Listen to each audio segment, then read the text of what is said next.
Pilpres itu urusannya urusan partai atau gabungan partai. Jangan presiden itu diikut-ikutkan. Tapi sering ketua partai ini dikit-dikit sudah direstui presiden. Apa hubungannya? Saya kadang-kadang mikir, apa hubungannya? Nggak ada hubungannya. Apalagi kalau datang ke saya dalam membangun koalisi, semuanya sudah disetujui presiden. Urusannya apa saya? Nggak ada urusan. Membangun koalisi, mencalonkan seseorang.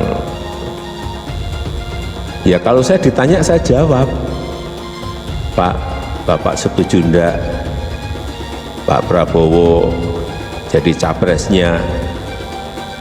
Ya saya, kalau ditanya saya jawab. Kalau saya setuju ya saya ngomong setuju. Kalau enggak ya enggak. Kalau setuju, setuju, mantap gitu. Jadi enggak, kalau saya ditanya, kalau enggak ditanya saya diem-diem aja.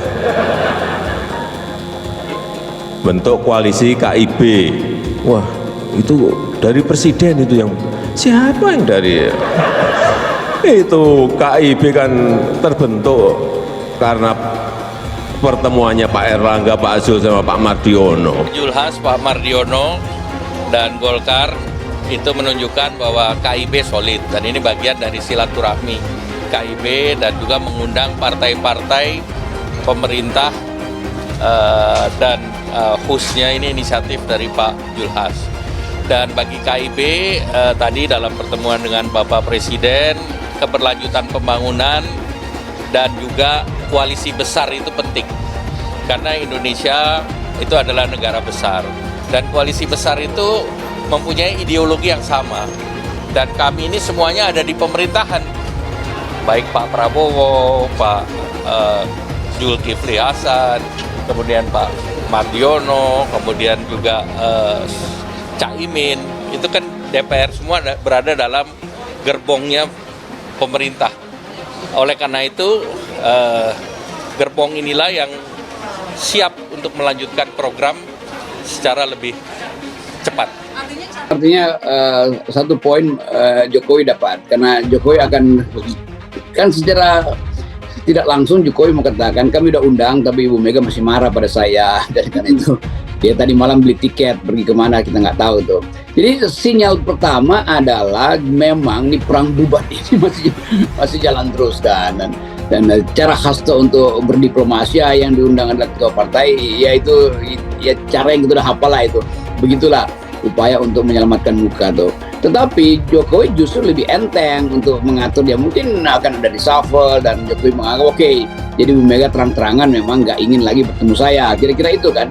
Jadi poin utamanya yaitu Ibu Mega memang tidak ingin bertemu Jokowi, karena itu dia pergi aja tuh, bahkan dia larang orang jangan ada yang datang ya, mau sekjen kayak mau apa kayak, supaya jelas itu. Jadi ngambeknya Bu Mega itu dibaca oleh Pak Jokowi sebagai bukan ceasefire tapi perang baru dimulai itu. Nah, kita tunggu nih ya, perang baru ini siapa yang ada di kubu Jokowi, siapa yang ada di kubu Megawati nanti kan. Kan semua orang juga mengintai jangan-jangan Jokowi yang kalah nanti itu ya. Ini soalnya nih. Pengamat sebut koalisi besar berat menangkan Pilpres jika usung Prabowo. Dikutip dari republika.co.id Jakarta, pengamat politik dari Universitas Al-Azhar Indonesia, Andriadi Ahmad menilai koalisi besar tak menjamin kemenangan di Pilpres 2024. Ia mengatakan koalisi besar partai politik harus diikuti dengan ketokohan calon presiden dan calon wakil presiden yang akan diusung. Wacana koalisi besar ini muncul setelah Presiden Joko Widodo menggelar pertemuan dengan 5 ketua umum partai politik di kantor DPP Partai Amanat Nasional PAN. Kelima parpol merupakan pendukung pemerintah, yakni Gerindra, Golkar, PAN, PKB, dan P3. Menurut hemat saya, sebesar apapun koalisi yang dibentuk, jika ketokohan capres-cawapres tidak mampu mengimbangi bisa saja kalah, seperti Pilpres tahun 2014, ujar Andriardi kepada republika.co.id Senin 3 April. Saat itu, kata Andriardi, Koalisi Merah Putih KMP yang mengusung Prabowo Subianto Hatta Rajasa merupakan koalisi yang lebih besar dan mendominasi koalisi Indonesia Kerja yang mengusung Jokowi JK. Tetapi realitasnya justru dimenangkan koalisi KIK Jokowi JK. Karenanya, jika koalisi besar yang disebut-sebut merupakan gabungan Koalisi Indonesia Bersatu KIB dan Koalisi Kebangkitan Indonesia Raya KKIR, ini mengusung Prabowo agak berat. Menurutnya, Ketua Umum Partai Gerindra ini sudah kehilangan momentum. Direktur Eksekutif Nusantara Institut Polkom SRC ini menjelaskan, untuk pemilih kalangan Islami sudah ada sosok Anies Baswedan, dan untuk di kalangan nasionalis sudah ada Ganjar Pranowo atau Puan Maharani. Jika koalisi besar terbentuk, maka potensi calon di Pilpres ada 3. Dengan catatan PDIP maju mencalonkan diri dan satu lagi koalisi perubahan antara Nasdem, PKS, dan Demokrat. Jika 3 pasang capres yang maju, Prabowo, Anies, dan Ganjar Pranowo, maka yang akan melaju ke putaran kedua adalah Anies versus Ganjar, ujarnya.